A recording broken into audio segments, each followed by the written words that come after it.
ब्रह्मरंध्र, जिसे अंग्रेजी में ब्रह्मरंध्र या क्राउन चक्रा के नाम से जाना जाता है, भारतीय आध्यात्मिक परंपरा में एक अत्यंत महत्वपूर्ण अवधारणा है। यह शब्द संस्कृत के दो शब्दों से मिलकर बना है, ब्रह्म जिसका अर्थ है परम सत्य या ईश्वर, और रंध्र जिसका अर्थ है छिद्र या द्वार। इस प्रकार ब्रह्मरंध्र का शाब्दिक अर्थ है ब्रह्म का द्वार, या वह स्थान जहां से आत्मा का परमात्मा से मिलन होता है।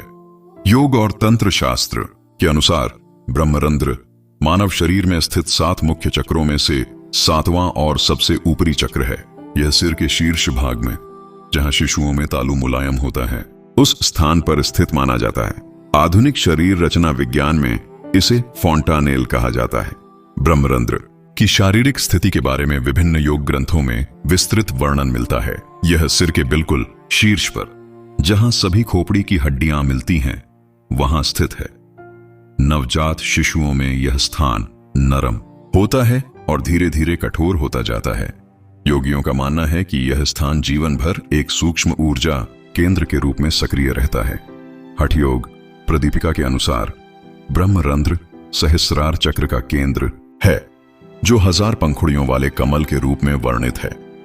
यह स्थान पीनियल ग्रंथि से जुड़ा हुआ माना जाता है, जो आधुनिक विज्ञान में भी एक रहस्यमय अंग है। आध्यात्मिक दृष्टि से ब्रह्मरंध्र को चेतना का सर्वोच्च केंद्र माना जाता है। यह वह स्थान है जहां व्यक्तिगत चेतना ब्रह्मांडीय चेतना से मिलती है। योग साधना में इसे जागृत करना साधक का अंतिम लक्ष्य होता है। जब कुंडलिनी शक्ति सभी चक्रों को पार करते हुए ब्रह्मरंध्र तक पहुंचती है, तो साधक को समाधि की अवस्था प्राप्त होती है। ऋग्वेद में ब्रह्मरंध्र का अप्रत्यक्ष उल्लेख मिलता है, जहां मूर्धन्य ज्योति की बात की गई है।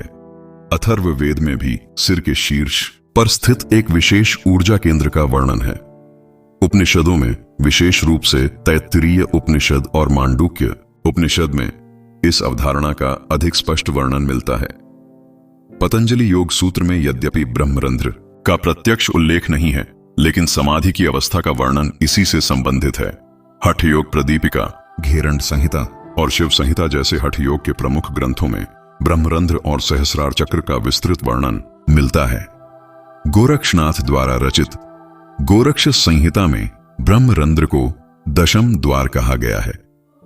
यह 9 द्वारों, 2 आंखें, 2 कान, 2 नासिका छिद्र, 1 मुख और 2 मलमूत्र द्वार के अतिरिक्त 10वां द्वार है, जो केवल योग साधना से खुलता है।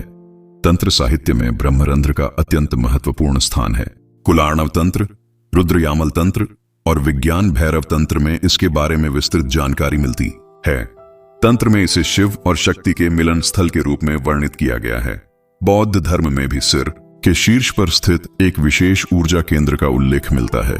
तिब्बती बौद्ध परंपरा में इसे बाई हुई कहा जाता है। जैन योग में भी इसी प्रकार की अवधारणा है, जहां इसे ब्रह्म स्थान कहा जाता है। स्वामी विवेकानंद, परमहंस योगानंद, श्री अरविंद और ओशो जैसे आधुनिक आध्यात्मिक गुरुओं ने अपने प्रवचनों और लेखों में ब्रह्मरंध्र के बारे में विस्तार से लिखा है।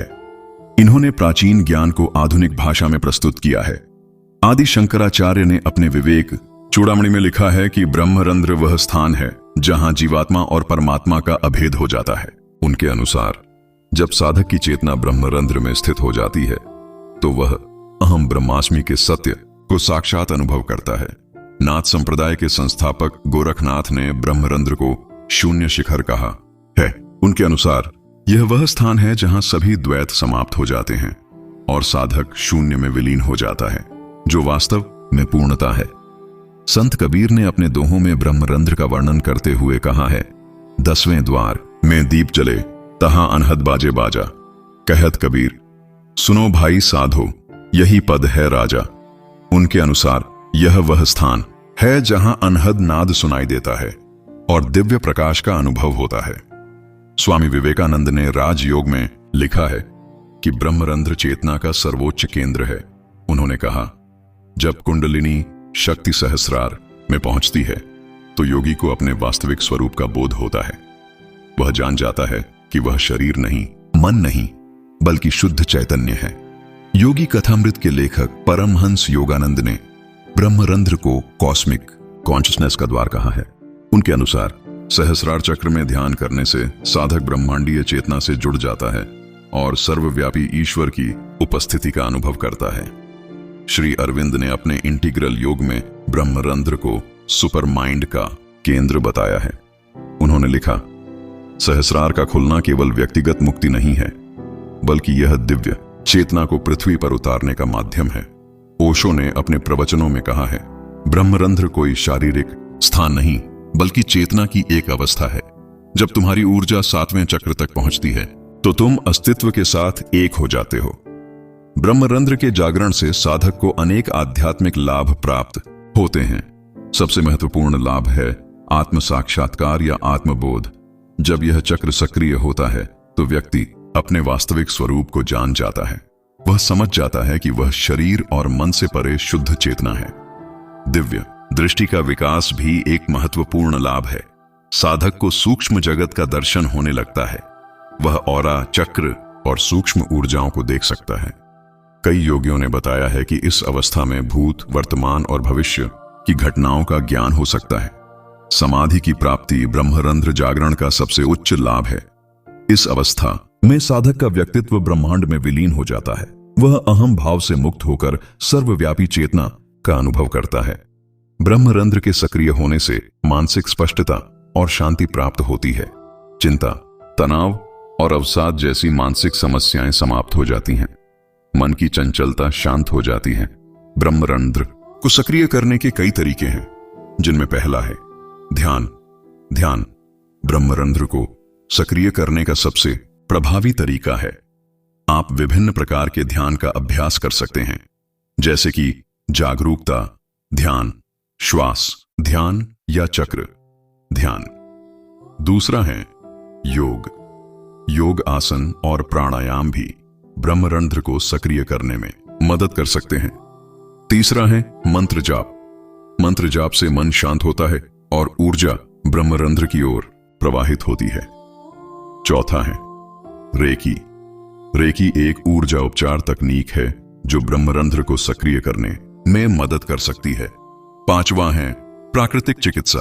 प्राकृतिक चिकित्सा में कुछ जड़ी बूटियां और अन्य उपचार शामिल हैं जो ब्रह्मरंध्र को सक्रिय करने में मदद कर सकते हैं। हालांकि ब्रह्मरंध्र को सक्रिय करने के कई लाभ हैं, लेकिन कुछ संभावित हानियां भी हैं, जिसमें पहला है असंतुलित ऊर्जा। यदि ब्रह्मरंध्र को गलत तरीके से या बिना उचित मार्गदर्शन के सक्रिय किया जाता है तो यह ऊर्जा असंतुलन पैदा कर सकता है, जिससे शारीरिक या मानसिक समस्याएं हो सकती हैं। दूसरा है अवास्तविक अनुभव। कुछ लोग ब्रह्मरंध्र को सक्रिय करने के प्रयास में अवास्तविक या भ्रमपूर्ण अनुभव कर सकते हैं, जिससे वे वास्तविकता से दूर हो सकते हैं। तीसरा है अहंकार में वृद्धि। कुछ मामलों में ब्रह्मरंध्र को सक्रिय करने से अहंकार में वृद्धि हो सकती है, जिससे व्यक्ति दूसरों को नीचा दिखाने लगता है और आध्यात्मिक पथ से भटक जाता है। चौथा हानि है शारीरिक समस्याएं।